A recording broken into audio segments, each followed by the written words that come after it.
Boker Tov.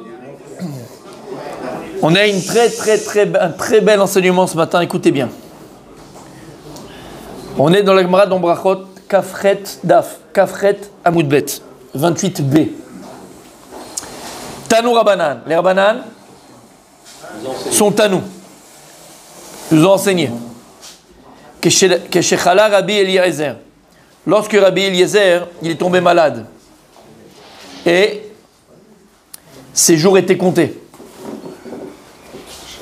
Nirnesu Talmidav Levakro. Alors ses élèves sont venus lui rendre visite avant qu'il quitte ce monde. Amroulo Rabbeinu, notre maître, Lamdenu Ochot Chaim, Veniske Baen Echaye Olam Haba. Enseigne-nous Derech HaChaim. Enseigne-nous, Behemet, qu'est-ce que c'est la vie? Enseigne-vous le chemin qu'on doit emprunter dans ce monde pour qu'on puisse mériter le monde futur. Amar Lahem, il leur a dit, mes amis, mes élèves, écoutez bien ce que je vais vous dire. Iziru birvot chaverechem. Faites très attention à l'honneur de vos amis. Faites très attention à l'honneur de l'autre. Attention de ne mépriser personne. Plus que ça, c'est dans le négatif. Honore ton prochain. Il arrive à la synagogue, va lui chercher un livre s'il n'a pas de livre. Ça montre du kavod, ça montre son importance. Tu vois qu'il n'a pas de talit, va lui chercher un talit. C'est kavod. Donc faites très attention à honorer votre prochain. Umanu benechem minaïgion. Et empêchez vos enfants de l'erreur. En deux mots, faites attention à l'enseignement que vos enfants ils vont avoir. Quand ils vont apprendre à lire, quand tu vas apprendre à lire à ton enfant, quand tu vas entendre ton fils ou ta fille faire la tfila, au lieu de dire le mot qu'il faut, il mange un peu le mot. Au lieu de dire V, il dit va. Au lieu de dire O, il dit A. Tu dis, bon, ça va, il est petit, il va apprendre, il est petit, je ne vais pas le reprendre. Reprends-le. C'est pourquoi? Parce que chaque erreur que ton enfant il va faire quand il est petit, si tu ne le reprends pas, ça restera pour la vie. Ça restera pour la vie. Donc depuis petit, faites attention à toujours corriger vos enfants. Corriger là dans le sens, dans l'apprentissage. Laissez pas votre enfant s'il se trompe, d'accord, avec cette erreur. Parce qu'une erreur que tu as petit, elle restera pour la vie. Veoshivum ben birket talmidei chachamim. Et ayez l'habitude de les faire asseoir, près des talmidei chachamim. Ça veut dire habituez vos enfants à la Torah, aux talmidei chachamim. Alors pour cela, invite chez toi des talmidei chachamim, fais des cours chez toi à la maison, que les enfants y côtoient depuis le plus jeune âge les talmidei chachamim. Pourquoi? Parce qu'ils vont grandir avec l'honneur de la Torah, l'honneur de ce qui représente la Torah. Et ils vont grandir avec cela, ils vont avoir une crainte de la Torah, un amour de la Torah. Et donc habituez vos enfants à être proches des chachamim. Ukshatem itpalelim, deu lifnim yatem omdim. Et quand vous priez, n'oubliez surtout pas, priez bekavana. Sachez à qui vous priez. N'allez pas à la synagogue faire votre BA, votre bonne action. J'ai mis mes tefs, j'ai fait mincha, j'ai fait arvit, ça y est, je mets un V. Il n'y a pas de V, habibi. Quand tu viens prier, et quand vous allez prier, concentrez-vous. Sachez à qui tu demandes, sachez à qui vous priez, sachez à qui vous demandez. Il leur a dit, grâce à cela même, vous aurez le mérite du monde futur. Ça, c'est la première etza. C'est le premier conseil que nous donne Rabbi Eliezer. Comment est-ce qu'on pourra être zoché? Comment pouvoir mériter le monde à venir, le monde futur? Voilà comment mon tzaddik. Maintenant, on arrive à ce dont je voulais arriver. Ukshechala Rabbi Yochanan ben Zakkai. Lorsque Rabbi Yochanan ben Zakkai est tombé malade, Irnesu Talmidav Levakro. Alors tous ses élèves sont venus le voir, tombé malade, il était mourant, il allait quitter ce monde. Alors ses élèves sont venus le voir. Kevan Shera'a Otam Itri Livkot. Quand il a commencé à voir ses élèves, il s'est mis à pleurer. Alors ici, il y a beaucoup de commentateurs. qui se disent, attends, regarde ce qu'il y a écrit. Kevan Shera'a Ota Mitril Livkot. Puisqu'il a commencé à les voir venir, il s'est mis à pleurer. Il y en a qui veulent dire qu'il a fait exprès de pleurer. Quand il a vu qu'ils arrivaient, là, il s'est forcé à pleurer, entre guillemets. Pourquoi? Pour les réveiller, pour les comment on appelle ça? Pour les stimuler, pour les sensibiliser, cherchez le mot. Pour les sensibiliser, exactement. Pour les sensibiliser. Et il y en a qui disent non, il n'a pas fait c'est pas un jeu qu'il a fait. Il a fait semblant de pleurer, quoi, Keilou. Non, il a pleuré. Lama. Parce que, on va le voir, d'accord? Et Trilivkot, là, il était sur son lit de mort, il a quitté ce monde. Et on avait expliqué, on avait dit que la mitzvah, on a une mitzvah de Talmud Torah. Chaque juif, il a une mitzvah d'étudier la Torah. Chaque juif. L'homme échané la grandeur de la barbe et la taille de la kippa. Chaque juif, après 120 ans, on lui demandera Kavata ekim la Torah. Donc, chaque juif se doit d'étudier la Torah. Il n'y a pas à toi parce que tu es religieux, pas religieux. Chaque juif, après 120 ans, on aura la même question. Mais on avait expliqué, dit le Rambam, entre autres, que la mitzvah Talmud Torah, elle ne s'arrête pas d'étudier. La mitzvah d'étude de la Torah, c'est pas seulement étudier. C'est l'ilmod, mais l'elamed. C'est une seule et même mitzvah. Je dois étudier et enseigner la Torah. C'est-à-dire que si quelqu'un toute sa vie, il a fait qu'étudier la Torah, mais il n'a pas enseigné la Torah, il a fait la moitié de la mitzvah. C'est une seule mais même mitzvah. Donc quand maintenant, il a vu ses talmidim venir, il s'est mis à pleurer. Alama, c'est fini. Il partait rejoindre le monde futur et il n'avait plus ce mérite de pouvoir enseigner la Torah. Et il n'y a pas plus grand mérite de pouvoir enseigner la Torah. Et vous savez pourquoi? Non seulement parce que bien sûr on a expliqué, tu appliques une mitzvah de la Torah, c'est l'imout Torah, c'est l'étude de la Torah, quand tu l'enseignes, et c'est plus que ça. Il dit David Amelech, Mikol Melamedai Iskalti. Il a dit, j'ai étudié avec tous les géants du monde, j'ai eu tous les rabbanim du monde, mais qui c'est qui m'a rendu le plus intelligent? Ce sont mes élèves. À partir... Non, il n'est pas un ave. C'est une réalité de sadique, c'est pas un ave. C'est pas un ave, c'est pas de l'humilité, c'est une réalité. Tu grandis 100 000 fois plus à partir du moment où tu donnes. Et pourquoi? On avait fait ce cours-là déjà. Le seul moyen qu'on a, Béhémet, ou le meilleur moyen que l'on a de se transcender dans la Torah, se transcender, ça va être dans le sens où comprendre plus que ce que j'aurais pu comprendre de manière naturelle. D'accord? C'est ça de se transcender. Le meilleur moyen que tu as, c'est quand tu vas te prendre sur toi d'enseigner aux autres. C'est pourquoi? Parce qu'à partir du moment où Kadosh Baruch Hu, il voit que tu vas donner aux autres, alors il va te donner des secrets de la Torah auxquels tu n'aurais jamais imaginer. Et pourquoi lui il te le donne? Parce que Dieu il voit que tu les transmets. Et uniquement pour cela, entre guillemets uniquement, alors Hachem il te donne. Ça veut dire que normalement tu aurais eu un certain niveau, mais puisque toi tu t'occupes des autres et tu vas enseigner la Torah pour les autres, Akadosh Baruch Hu va donner la Chokhmata Torah. Il va donner l'intelligence de la Torah. Shamata. Alors il s'est mis à pleurer. C'est fini. Là où je suis, je ne pourrai plus enseigner. C'est fini ça, c'est fini. En talmidim, en kloum, c'est fini. Donc il s'est mis à pleurer. Amroulo talmidav, ils lui ont dit, ses élèves. Ah, que c'est beau. Ner Israël, Amouda Imani, Patish Achazak. Ils ont parlé avec honneur. Lumière d'Israël, Rabbi Jacob. Amoud Aïmani, toi, Amoud, la poutre de droite, on parle du Beth Amikdash. Au Beth Amikdash, j'avais des poutres. Poutre. Patish, alors là, le poteau, merci. Patish Achazak, Patish, le marteau puissant. Oh, toi, lumière d'Israël. Oh, toi, marteau puissant. Oh, toi, support de ma droite. Il y a le respect. Oui. Bon, Biplema Ataboché. Ils lui ont dit, Biplema Ataboché. Ils lui ont dit, pourquoi est-ce que tu pleures? Donc il les a interpellés, tu vois, il s'est dit, pourquoi il pleure? Là, tu pleures. D'ailleurs, pareil, il y a la même histoire, entre parenthèses, avec le Gaon de Vilna. D'accord, on connaît toute l'histoire, je l'ai ramené 1000 fois. Le Gaon de Vilna, quand il devait quitter ce monde, il était sur son lit de mort, il s'est mis à pleurer.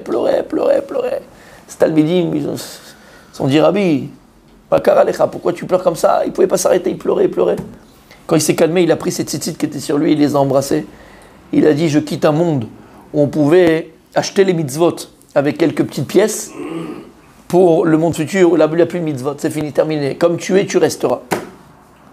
Alors il pleurait. Alors là aussi, pareil. Il nous dit, pourquoi tu pleures comme ça, Rabbi Yochanan ben Zakkai? Amar Lahem, il aurait répondu, Ilou lifne melech basar vadam ayom olichinoti, shayom kanu machar bakever, shim koes alai en kaaso kaasolam, vim osarani en isurolam, vim imiteni en mitato mitatolam, vaniachol lefaiso bidvarim, velechashdo bemamon, afal piken haiti boché. D'ici déjà, on m'avait amené, si on m'avait amené devant un roi de chair et de sang pour me juger. Aujourd'hui, le roi, il est là. Demain, il va mourir. C'est un Bassavadam. Un jour, il ne sera pas là. Un jour, il mourra. Et s'il s'énerve contre moi, le roi, En kasoka solam, ce ne sera pas une colère qu'il aura contre moi pour l'éternité. Un jour, il mourra. Un jour, il disparaîtra. Les Bassavadam, il est fait de chair et de sang. Et s'il me met en prison, eh ben, un jour, il mourra. Il sera tiré de prison. Ça s'appelle, comment on appelle ça, gracier, ouais. Quand c'est un nouveau roi qui rentre au royaume, tout le monde est gracié. Et si en plus, je peux arriver à le séduire, entre guillemets, à lui faire changer d'avis. Comment? Avec de l'argent, pot de vin, je peux le payer. Il n'y a rien de nouveau, d'accord? Ça s'appelle la justice partout. Tu mets un pot de vin, tu as un peu d'argent, et Baruch Hashem, tu sors de... L'autre, il a tué, il était drogué, il a bu, il a tué des gens, machin, et il est tranquille dans la rue. Je parle de Pierre, bien sûr, d'accord? Paix à son âme. Ok, t'as un peu d'argent, t'es un peu connu, t'as un machin, tu mets un peu une enveloppe, t'es tranquille.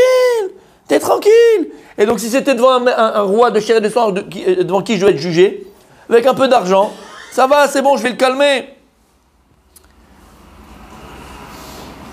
Vélod, et pas seulement ça. Et là, chez Eshlifana et Shne Drachim. Ah non, j'ai sauté une ligne. Mechila. Il n'y a pas d'enveloppe. Et même dans ce cas-là, où j'aurais pu l'acheter, où c'est Bassar Vadam, c'est un chair de sang, donc même s'il voulait mettre en prison, un jour je serais sorti, et s'il s'énerve, sa colère, elle est momentanée. Même dans ce cas-là, j'aurais pleuré. J'aurais eu peur. J'aurais pleuré. Qu'est-ce qui va m'arriver? Mais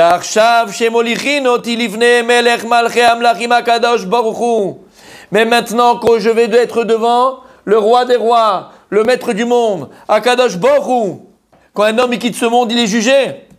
Et il dit, je vais être jugé par Akadosh Baruch Hu, Melech Malchei Amlachim. Shu chai vekayam le'olam u'le'olmei olamim. Dieu, il est éternel. Shim koes alai kaso kaasolam. Si Dieu il est en colère contre moi, cette colère elle est éternelle contre moi. Vimosarani isuro isurolam. Et s'il me met en prison, entre guillemets, alors je serai éternellement en prison. Vimitini mitato mitatolam. Et si jamais il décide que je n'ai pas le droit de vivre en Lamaba, eh ben c'est éternel que je n'aurai pas le Lamaba. Veni achol efaso bedvarim. Velo eshachado bemamon. Et je ne peux pas commencer à lui parler, l'amadouer, lui dire oui, mais c'est pas de ma faute, tu comprends? Hier qui était là au cours, d'accord?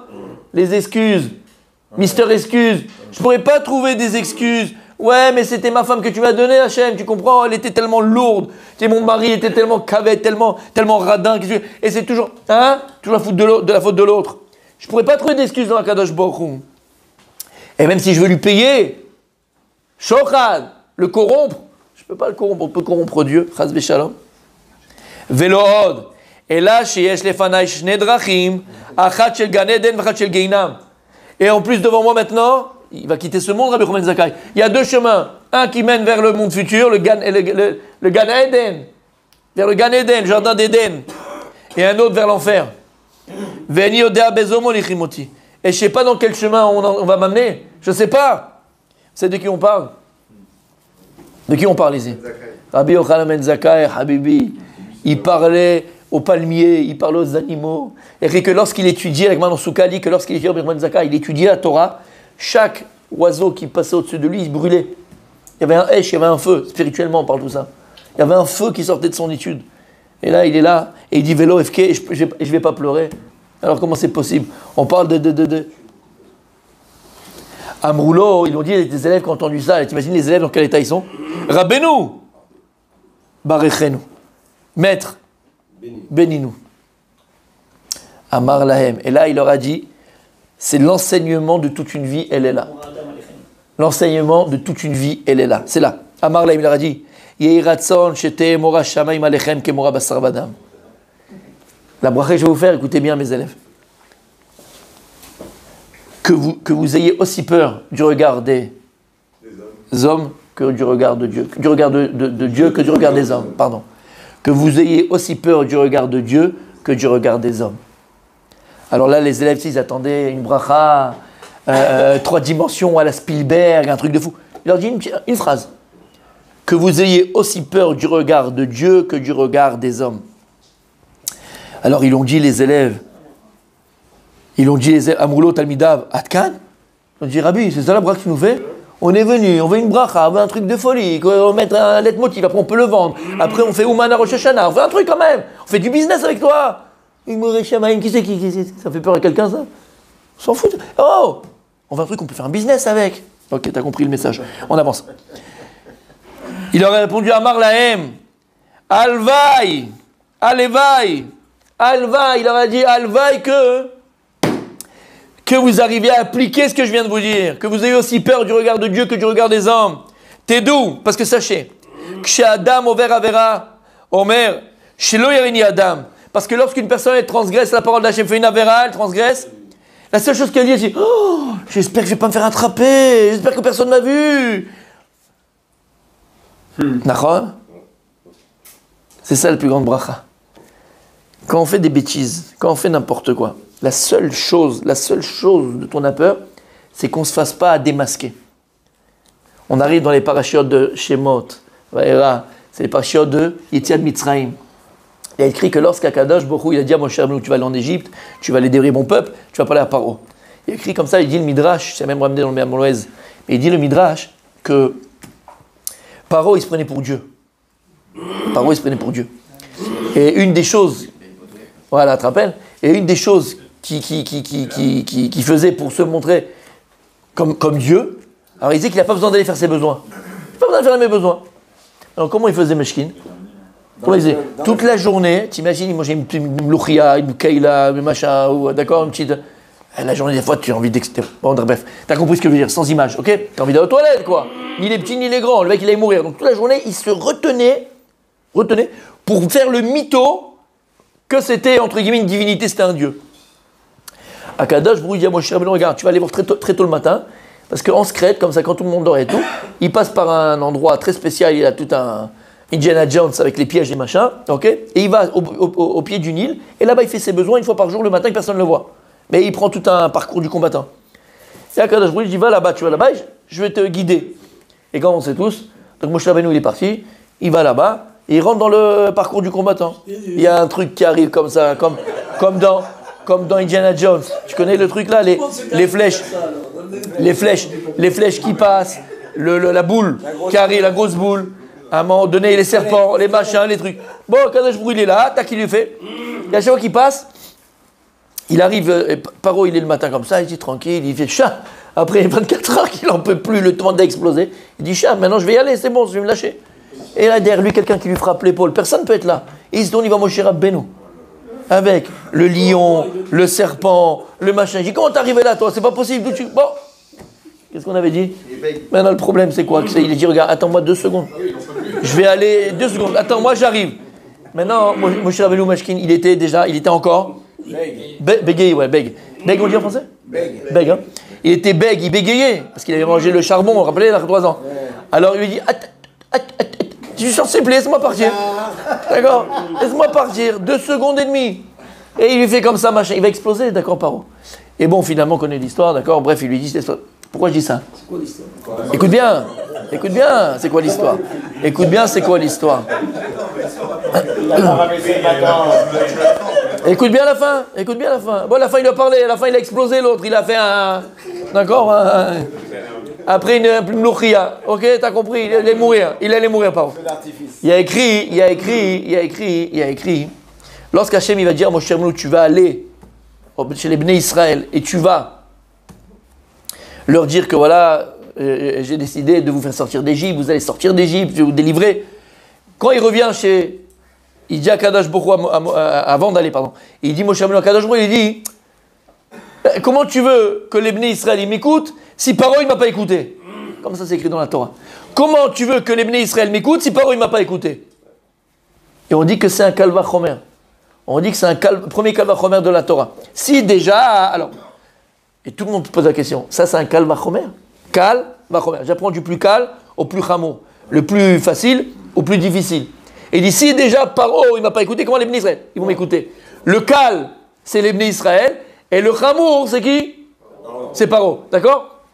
Alors on te dit, mais attends, les Bnei Israël, pourquoi ils ne vont pas écouter? Ils sont dans l'esclavage. C'est dur pour eux, c'est compliqué pour eux. Je comprends qu'ils n'écoutent pas. Mais Paro, pourquoi il ne va pas écouter? Paro, pourquoi il ne va pas écouter? C'est ce qu'il dit le Midrash. Paro, c'est qu'il ne pouvait pas écouter Moshe parce qu'il voulait aller. C'était impossible. Il ne peut pas, laisse-moi, je vais mourir. Ça, c'est le pshat. Ça, c'est le pshat. Maintenant, en vérité, écoutez bien pourquoi.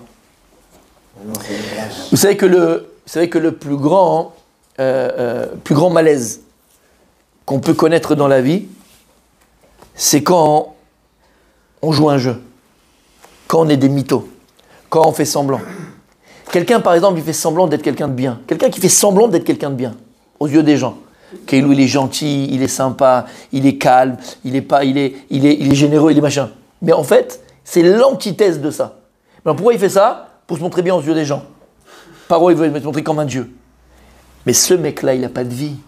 Pourquoi ce type-là, il n'a pas de vie? Pourquoi c'est la plus grande torture qu'il peut avoir? Parce qu'il joue toute la journée et il a toujours peur de se faire démasquer. Il n'y a pas plus grande torture qu'un mytho. Parce que le mytho, il est toujours celui qui vive.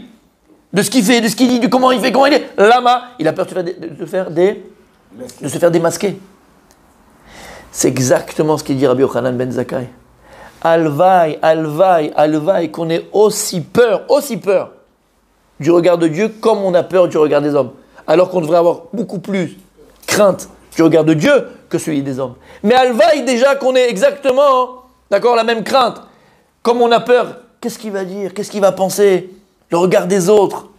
Hein, quand tu fais ton Birkat Hamazon, comme on a dit 1000 fois, quand tu es à la synagogue, ou quand tu es en train de faire Seder Shlichit, ou quand tu mets tes tefilines à la synagogue, d'accord? Comment tu les mets? Là, tu fais le tzaddik, là, tu fais le sympathique, là, tu fais comment il disait le Maguide de Jérusalem? Il y a des gens à l'extérieur, ils sont hyper sympathiques, hyper gentils, hyper serviables. Quel tzaddik, quel tzaddiket. Et il dit, et quand ils ferment la porte de leur maison, à l'intérieur de la maison, c'est des lions, c'est des fauves. Ça crie, ça gueule, ça frappe, ça tape, ça machin. Mais à l'extérieur, attention. C'est beau, c'est propre, c'est français. C'est-à-dire que c'est une bonne façade, très belle façade. Tu vois l'architecture, elle est magnifique. Mais à l'intérieur, habibi, soirée disco. Eh ben voilà. C'est comme on dit quand on a été élevé comme ça. On a été élevé comme ça. En France, comment on dit? Quand il y a un homme et une femme qui doivent passer la même porte. On dit, après vous, madame. J'arrive. D'accord? Ben non. Nous, on passe avant la dame. Pourquoi? Par respect pour elle. Parce qu'on n'a pas regardé le du, ou le derrière, ou le machin, ou on passe avant elle. C'est pas question de galanterie, pas galanterie. Là, c'est pas de la galanterie quand on laisse passer la femme. T'as compris? Après vous, madame. Mais c'est pareil. C'est que la façade. Et tout... Ah, il vient de comprendre. Quel loup. Vous avez compris? Il dit à Rabbi Yochanan ben Zakkai, le plus grand bracha que je peux faire à mes élèves, et le plus grand enseignement que je peux donner à mes élèves, alvaï, qu'on ait aussi peur du regard de Dieu qu'on a du regard des hommes. Alvaï, 99% de ce qu'on le fait, c'est on a peur du qu'en dira-t-on. 99% des choses, c'est le qu'en dira-t-on. C'est comment on va paraître aux yeux des gens. Et malheureusement, on le sait très bien, mes amis, quand on est dans le paraître, on passe à côté de notre être. Parce qu'on est des mythos. On fait semblant. On joue un jeu. Alors c'est ça. C'est pour ça que David Amelech, on termine avec ça, c'est vrai que David Amelech, lorsqu'il a dit dans Teilim, Shiviti Hashem, l'enegdi tamid. En. Voilà. Essayez d'avoir Akadosh Baruch Hu toujours Kaviachol devant soi. Tout le temps. Et pour ça, encore une fois, on a le Rav Dessler. Il dit Rav Dessler, Et je vous l'ai répété 1000 fois, même pour grandir dans la Torah, pour grandir dans la Vodat Hashem. Le meilleur moyen que l'on a, c'est pas dans les grandes choses, c'est pas dans du Spielberg, c'est dans les petites choses. Habitue-toi quand tu es seul à la maison. D'accord? Quand tu es seul, il n'y a personne. Quand tu es aux toilettes tout seul, quand tu es dans ta chambre tout seul, quand tu es seul dans ta voiture, lorsque tu es seul.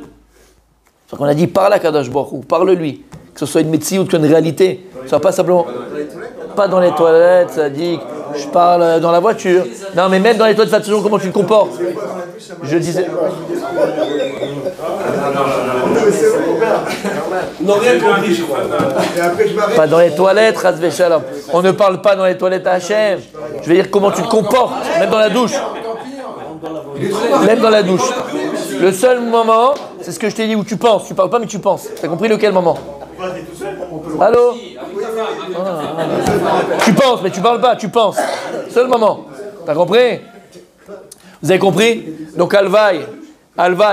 Et vous savez que les paroles de Torah, les paroles de la Gemara, Chai Vekayam. Alors voilà, que les paroles de Rabbi Yochanan, il y a 2000 ans, où il a dit à ses élèves, où il a dit à ses la bracha qu'il leur a donnée, Alvaï, que vous ayez la même crainte du regard de Dieu que du regard des hommes. Alvaï, alors que cette bracha, elle soit aussi sur nous, qui sommes nous-mêmes ces talmidim, nous-mêmes ces élèves.